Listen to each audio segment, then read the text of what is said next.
Selamat malam, selamat datang dan selamat malam kepada peserta webinar kita pada malam hari ini. Khususnya kepada Alhamdulillah sudah siap pada malam ini. Kita bertemu lagi pada malam ini dengan saya Haji Sultan Nabil dari Manajemen Project History Official sebagai moderator pada malam hari ini. Puji syukur marilah kita panjatkan kepada Allah Subhanahu wa Ta'ala atas rahmat berupa kesehatan sehingga kita bisa bertemu di webinar pada malam hari ini. Tak lupa juga salawat serta salam semoga tetap tercurahkan kepada junjungan kita Nabi besar Muhammad Sallallahu Alaihi Wasallam beserta keluarga, sahabat dan guru kita. Bapak Ibu, kembali lagi pada hari malam ini ya, saya ulangin, kita pada hari ini Sabtu tanggal 22 Agustus tahun 2021 kami dari Manajemen Project History kembali bekerjasama dengan Sultan Adil Institute mengadakan webinar ini dengan diskusi secara santai, kita ngobrol secara merakyat begitu. Dengan tema malam ini kita ambil temanya adalah Borobudur dan peninggalan Nabi Sulaiman. Alhamdulillah malam ini kita sudah datang para narasumber kita, seorang teliti senior dari Project History of Indonesia yang selama ini sudah melambang buana ke Sumatera dan Jawa dalam meneliti target-target beliau, yaitu kita sapa dulu sekarang Bang Santo Sabah Pilihan. Selamat malam Bang Santo. Selamat malam, assalamualaikum semuanya. Assalamualaikum warahmatullahi. Alhamdulillah sehat ya Bang ya. Alhamdulillah sehat. Alhamdulillah. Selanjutnya yang tak lupa kita ucapkan dan apa namanya, dengan nama besar beliau, alhamdulillah beliau bisa hadir pada malam ini, seorang peneliti, penulis dan dosen di UIN Syarif Hidayatullah Jakarta. Kita sambut malam ini Kiai Haji Fahmi Basya. Selamat malam Bang Angku Fahmi. Assalamualaikum. Waalaikumsalam warahmatullahi wabarakatuh. Sehat Kiai? Sehat. Alhamdulillah. Alhamdulillah ya Pak, ya Kiai ya.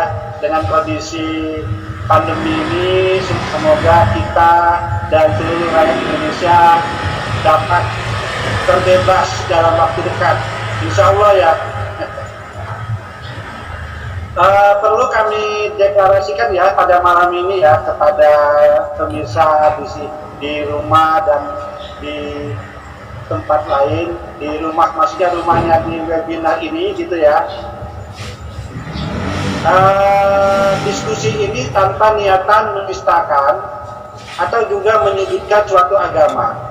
Jadi dialog ini adalah dialog telaah dari kajian akademis dari masing-masing narasumber. Itu aja ya yang bisa saya sampaikan dalam hal ini. Dengan ucapan basmalah, Bismillahirrahmanirrahim, kita mulai saja arahan dari narasumber malam ini. Yang pertama kita berikan waktu untuk Bang Santo Sabah Pilihan. Silakan Bang Santo. Ya, terima kasih untuk saudara-saudaraku sebangsa dan setanah air.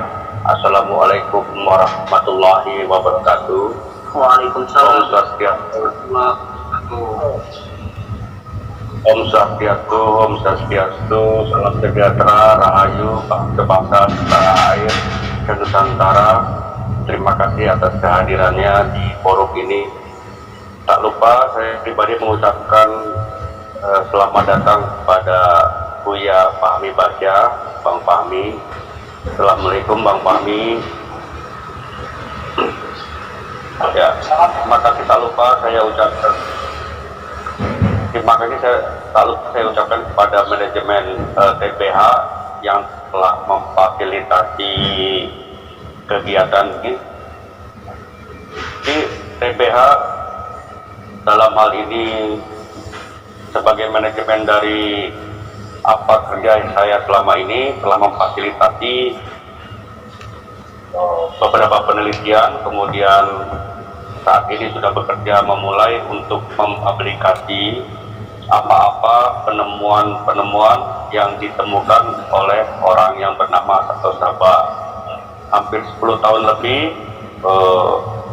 Santo Saba itu meneliti Borobudur dan situs-situs Nusantara, dan terakhir bertemu dengan pelabuhan penelitian telah menemukan pasal-pasal yang selama ini tidak terkoordinasi. Kesejarahan Nusantara itu sudah mulai tampak bersatunya pusel-pusel kesejarahan di Nusantara, yaitu saat Santo Saba itu meneliti di situs Muara Takus, di Candi Muara Takus. Jadi Candi Muara Takus sepertinya adalah ending dari pencarian saya, penelitian saya yang selama ini mendapatkan hasilnya. Terima kasih saya ucapkan kepada Bang Fahmi, karena beliaulah yang menjadi motivasi saya untuk meneliti, sehingga hingga saat ini saya bekerja mencari kebenaran sejarah yang saya anggap sejarah tertulis saat ini di Nusantara itu saya anggap tidak demikian. Berkat Bang Fahmi lah saya terpacu untuk mencari kebenaran sejarah. Itu diawali oleh penelitian Bang Fahmi tentang Borobudur, peninggalan Nabi Sulaiman. Itulah yang memancing motivasi saya untuk mencari kebenaran sejarah di Nusantara. Dalam proses penelitian itu saya banyak menemukan hal-hal yang menggugurkan pendapatan selama ini tentang sejarah leluhur kita, terutama di Borobudur.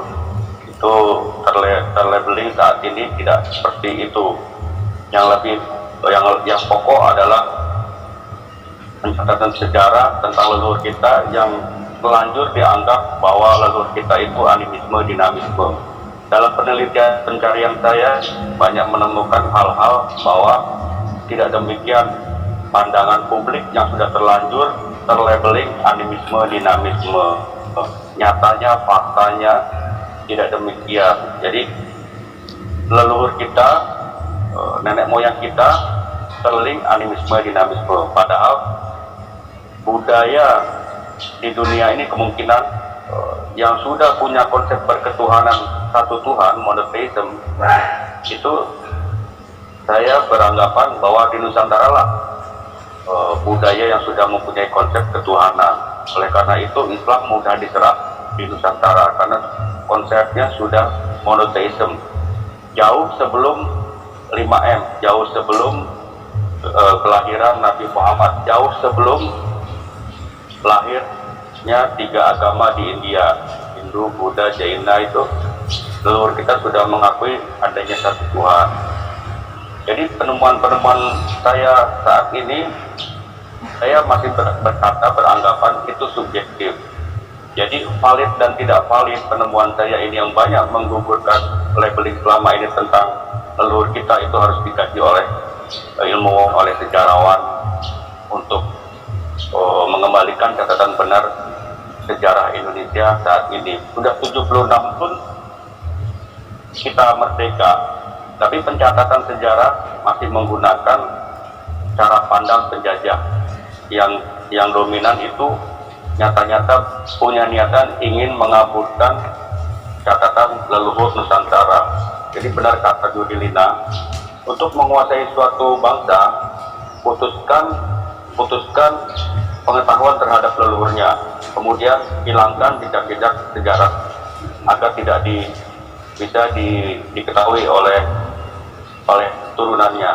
Jadi sudah terbukti hal itu terlabeling di beberapa situs. Kemudian kerajaan-kerajaan pra-Islam itu sudah terlabeling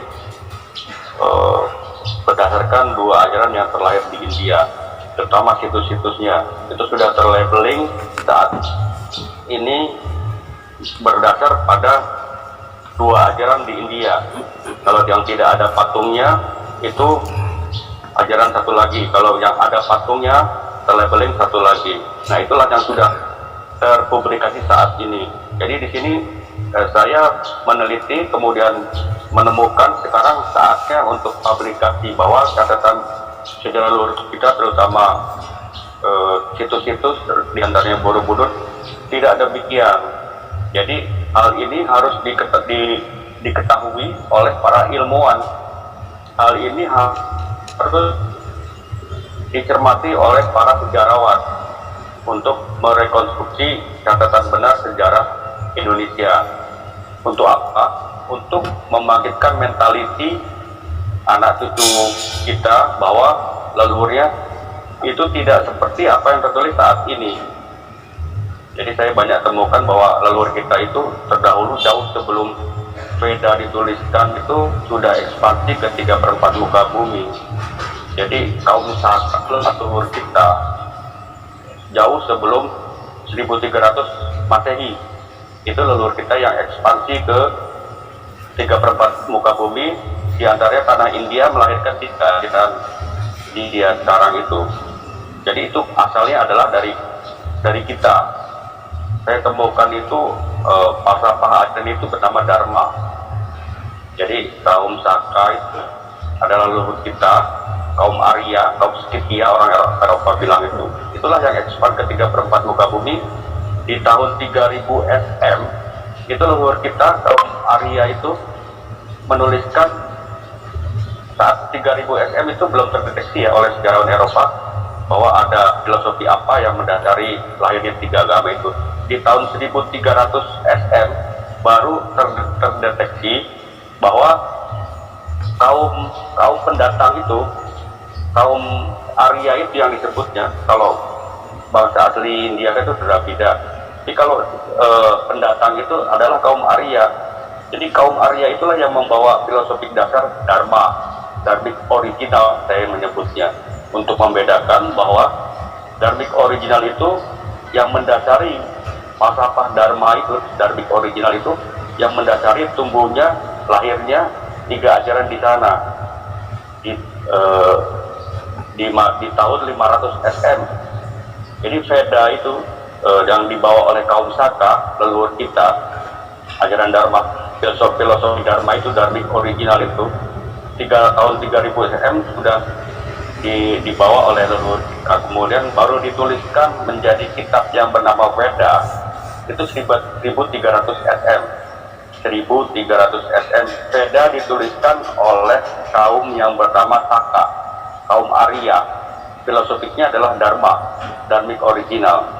1300 Veda SM, 1300 sebelum Masehi, Veda dituliskan oleh suku kaum yang bernama Saka, 1300. Kemudian setelahnya 1300 sampai 500 SM baru terlahir dua ajaran yang bernama Jaina dan Buddha. Itu 500 SM. Karena Veda ditafsirkan secara bebas, kemudian memunculkan satu pandangan baru. Pencetusnya adalah salah satunya Siddhartha Gautama. Di masa yang sama itu juga ada pencetus lain yang basicnya itu Dharma, Dharmic, itu bernama Mahavir. Mahavir dahulu wafat sebelum yang mulia Siddhartha Gautama wafat. Itu yang mencetuskan Jainism 500 SM. Setelahnya tahun-tahun setelahnya itu baru terlahir ajaran yang bernama Hindu. Jadi Hindu itu secara formil itu adanya nanti di tahun 1830 di era kolonial. Jadi sebelumnya itu abad 9 Masehi itu sudah mengelompok orang-orang yang tidak Jaina, tidak Buddha, tapi mau menggunakan filosofi dasar Dharma itu. Tapi belum berbentuk formil.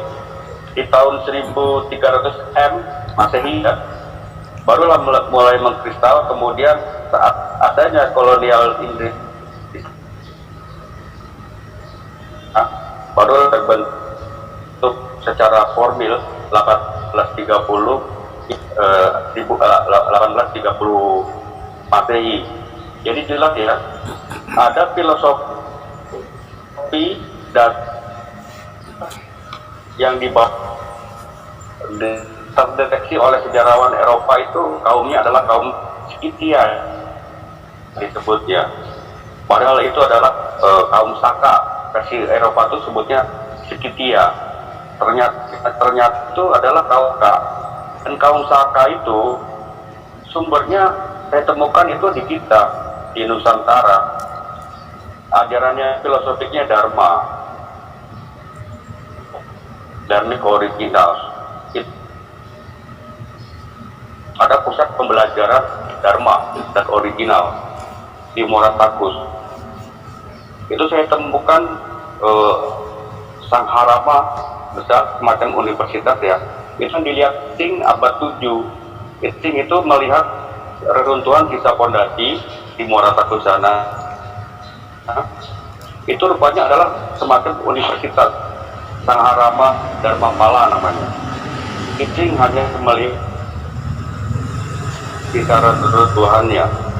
13 itu ada sosok dari namanya di Bangkara belajar kepada orang yang bernama Warnadipa Dharmakirti.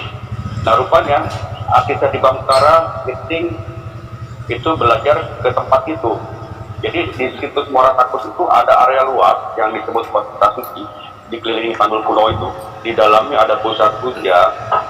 Nah disitulah saya berdasarkan catatan Tiongkok itu saya temukan tahun-tahun itu yang paling jauh yang saya temukan itu abad 4 Pahuan, Yunsang, Yuning, kemudian ada abad 4, 5, 6 sampai ke 7 yang terkenal ya Isting. Itu rupanya mereka yang belajar ke kita, belajar ajaran Dharma. Jadi publikasi saat ini terbalik. Jadi yang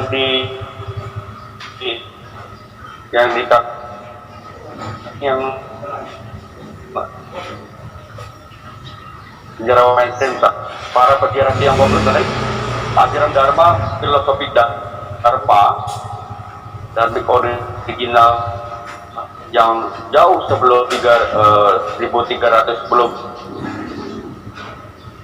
Veda dituliskan, filosofik Dharma ya, dan itulah yang selalu kita punya keyakinan seperti itu. Dan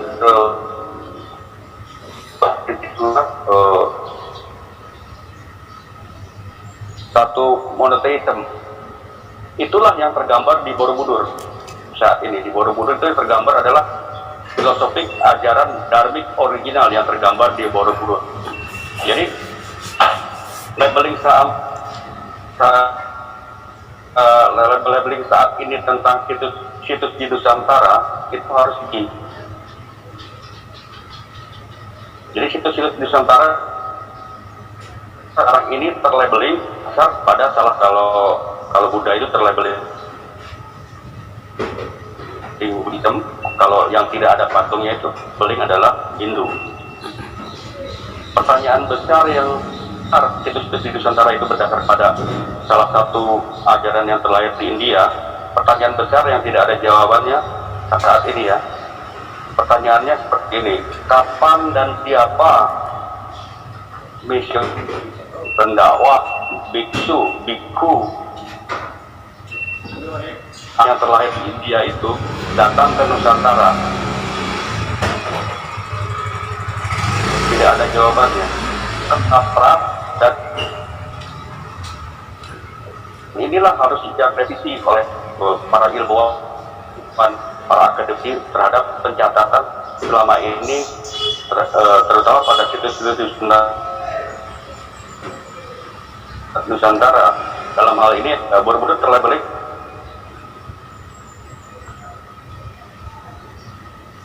saat ini berdasar pada hal ini harus diketahui para pengambil kebijakan, jangan sampai salah sikap, karena ilmu pengetahuan ini berkembang.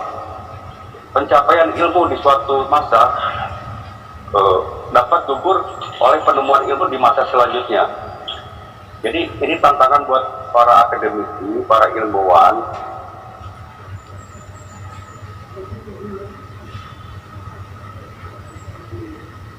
Jangan sampai salah sikap, mundur. Kemudian yang saat ini adalah perambanan. Perambanan itu sama seperti kasusnya seperti Borobudur. Ada seperti geliat ingin mendikan pada seolah-olah berdasar pada salah satu ajaran di India. Kalau Borobudur itu sudah jelas ya terlabeling apa, kemudian perambanan ini sepertinya akan dijadikan seperti itu. Itu yang terupdate itu dari Dirjen Hindu itu sudah gulirkan itu. Jadi jangan sampai salah kaprah. Jadi hal ini harus diketahui oleh para pejabat, pada bangsutan manajemen TPH untuk akan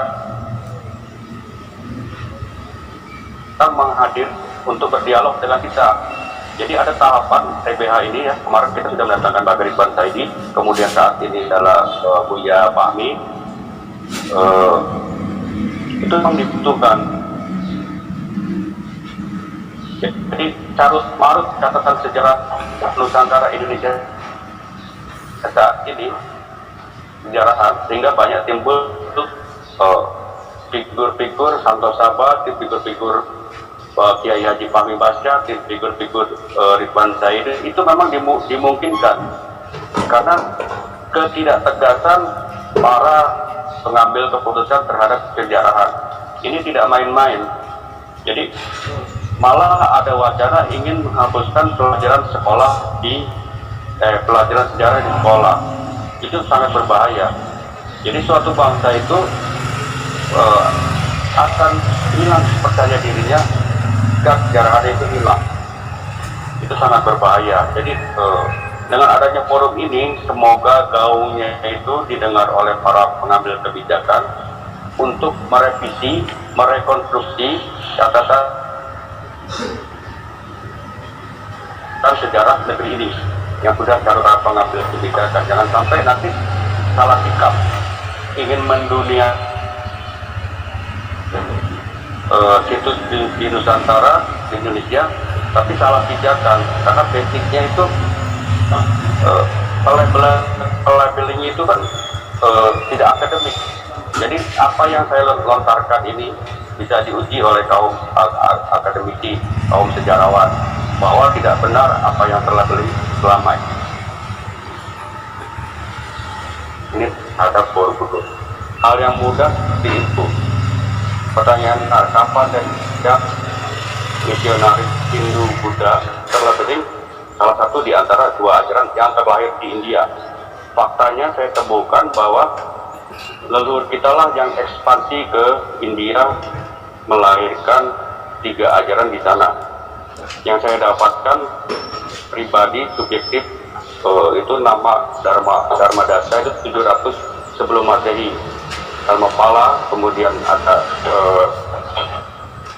Sariputra itu jelas nama Nusantara. Jadi di stupa di stupa Nalanda sana ada stupa yang bernama Sariputra. Jadi Sariputra itu salah satu cikal bakal lah sistem itu. Jadi harus diklarifikasi. Jadi forum ini adalah forum akademik. Jadi apa yang Santo Sabah presentasikan, apa yang Bang Fahmi Basya itu presentasikan adalah subjektif. Itu wajar-wajar saja dalam hal keilmuan. Dan dari beberapa pandangan subjektif itulah nanti para akademisi, para sejarawan menguji secara objektif untuk mendekati kebenaran. Hal yang perlu dicatat adalah dalam pencatatan sejarah kita adalah awal perhitungan tahun Saka. Awal perhitungan tahun Saka itu dimulai 78 Masehi. Dasarnya apa? Para sejarawan tidak pernah kasih alasan.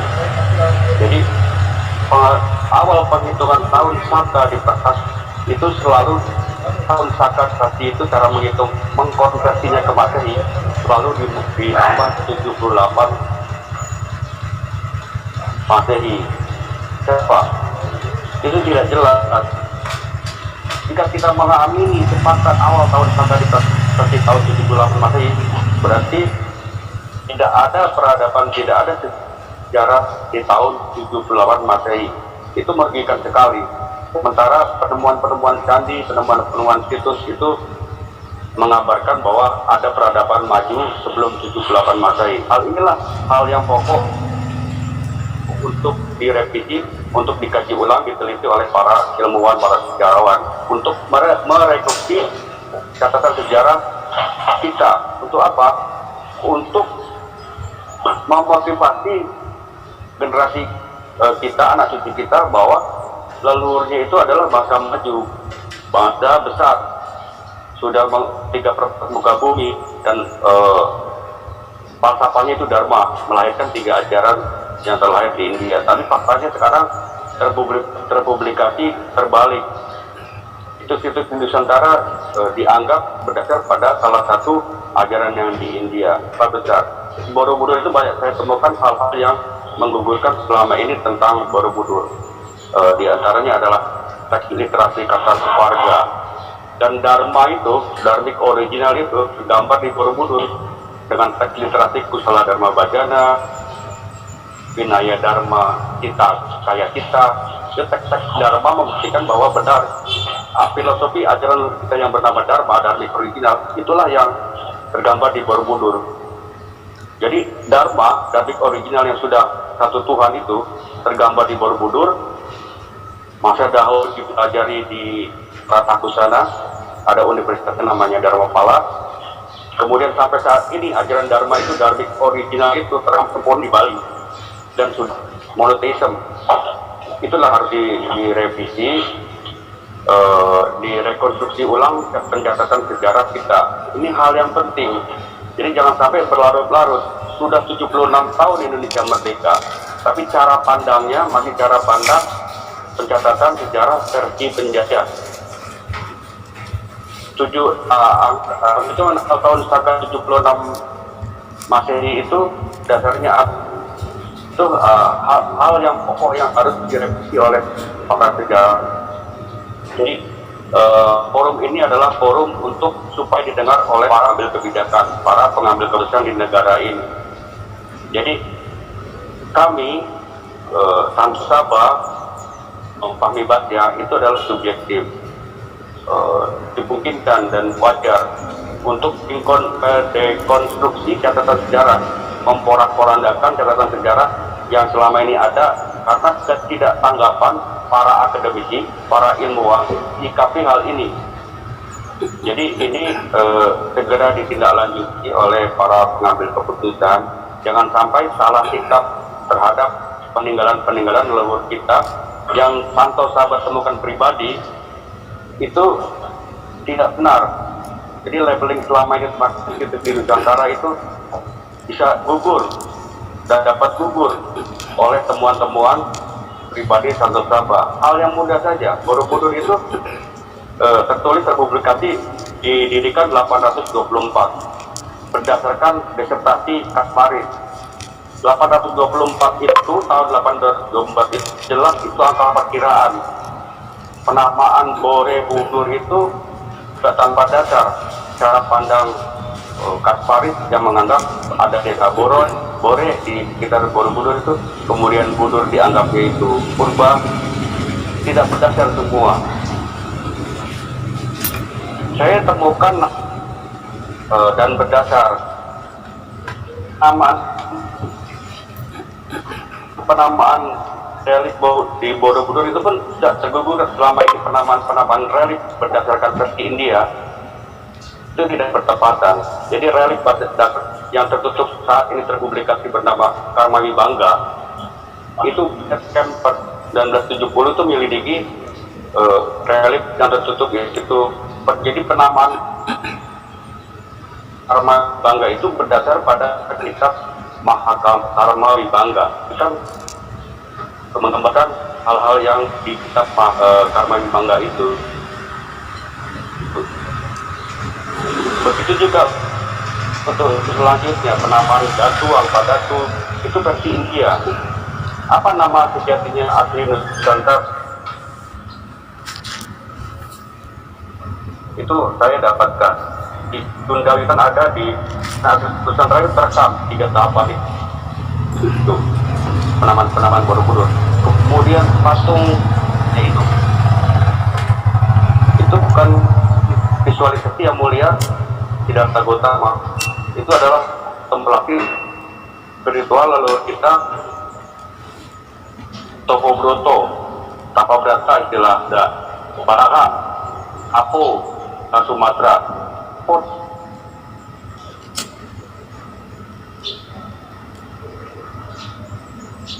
Prosesi kontemplasi leluhur kita sudah dapat gugur labeling selama ini tentang Borobudur.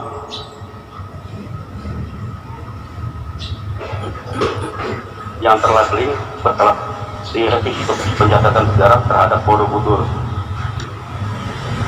Seperti itu. Jadi penemuan-penemuan versi subjektif oleh satu sebab kemudian oleh Fahmi Basya ini seharusnya tanggap para ilmuwan, para akademisi mengkritisi.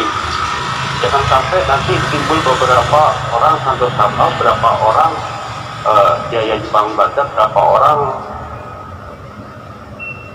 Irfan Saidi yang mau rancu.